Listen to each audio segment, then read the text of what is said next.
나의 성경 친구들 3권 선지자의 방과 소년. 수냄 여인이 흙벽돌로 지은 자기 집 현관 계단에 서 있었습니다. 그는 손으로 햇빛을 가리고 먼지 쌓인 길 저편을 내려다 보았습니다. 엘리사 선지자와 그분의 종이 이 길로 오십니다. 하고 그는 남편에게 말했습니다. 그의 남편은 감람나무 밑에서 낫을 갈고 있었어요. 선지자께서 지팡이를 짚고 천천히 걸어오시는군요. 저분들을 집에 모셔다가 우리와 함께 음식을 잡수시게 해야겠어요. 엘리사 선지자는 음식과 물을 대접한 수냄 여인에게 감사했습니다. 그가 더 오래 머물면서 푹 쉬라고 청했을 때 엘리사는 이렇게 말했어요. 아닙니다. 빨리 가야 하오. 해는 저물어 가는데 아직 갈 길이 많이 남았습니다. 그는 지친 모습으로 언덕을 올라가는 두 사람을 바라보며 남편에게 말했습니다.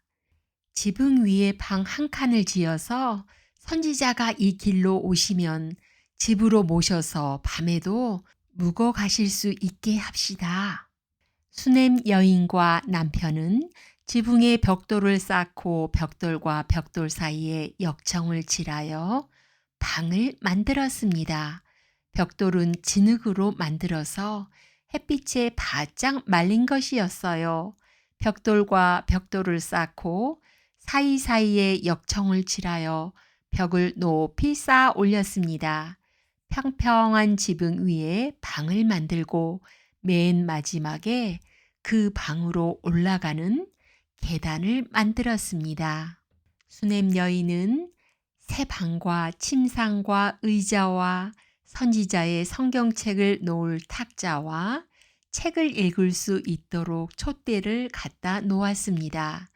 수냄 여인은 엘리사 선지자와 그의 종이 먼지 나는 길을 걸어오시지나 않을까 하고 날마다 길을 내다보았습니다. 어느 날 저녁 선지자와 종이 그 집에 들렀습니다. 수냄 여인은 음식을 대접하고 그날 밤에 집에서 묵고 가게 하려고 그들을 집 안으로 모셨습니다. 새로 만든 방을 보았을 때 선지자는 매우 기뻤습니다. 내가 당신의 친절에 어떻게 보답하랴? 왕에게나 군대 장관에게 무슨 고할 것이 있느냐? 엘리사가 물었습니다. 아니옵니다, 나의 주여. 저의 남편이나 저는 아무것도 바라는 것이 없나이다. 하고 수냄 여인이 말했습니다.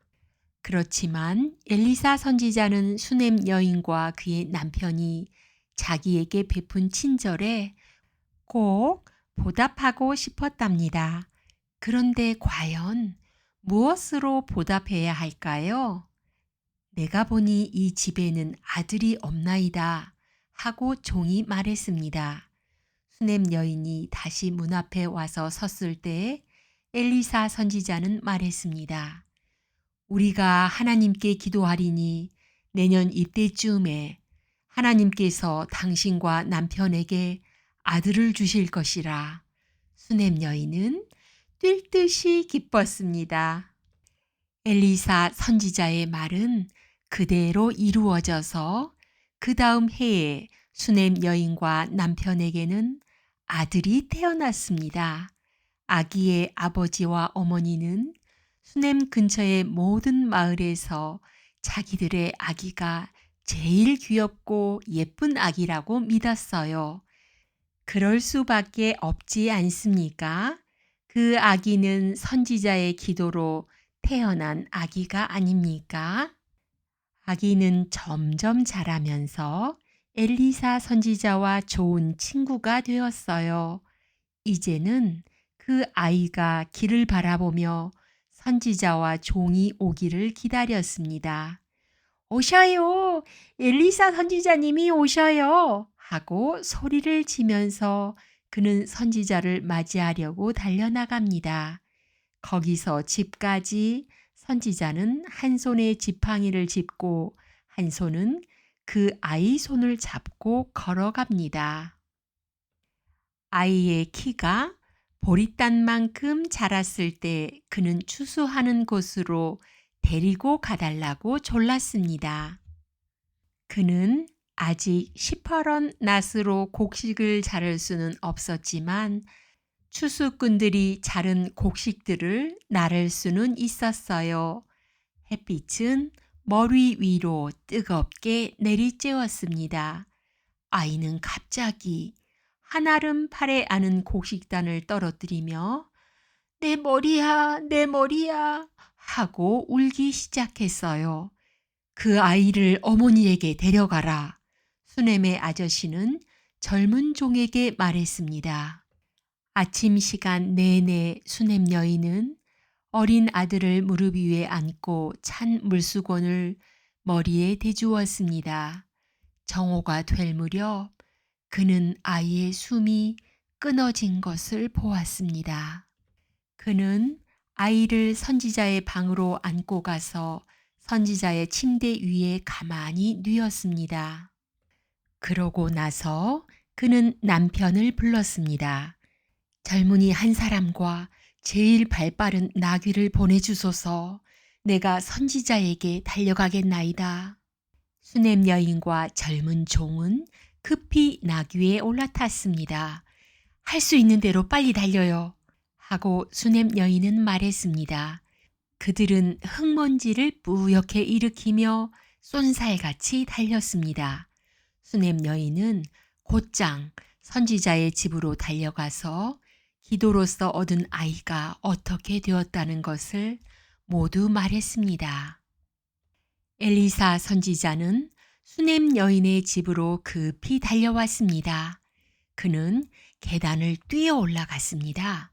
방문을 열어보니 침대 위에는 그의 어린 친구가 창백한 얼굴로 두 눈을 감은 채 싸늘하게 식은 몸으로 누워 있었습니다. 엘리사 선지자는 기도했습니다.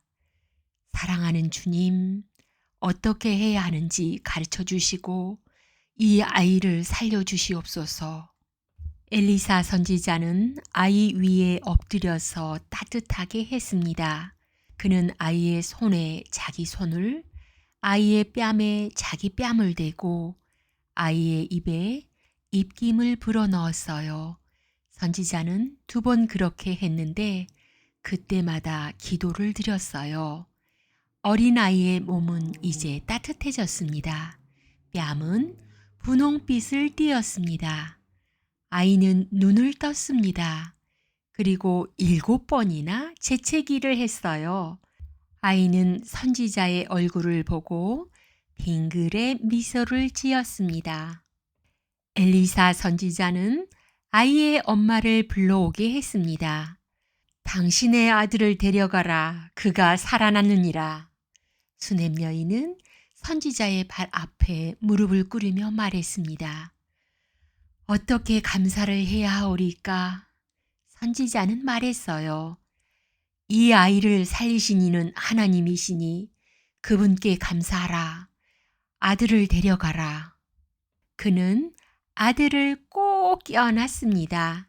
이제 그의 아들은 기도로서 얻은 아들일 뿐 아니라 죽었다가 다시 살아난 아들이 된 것입니다.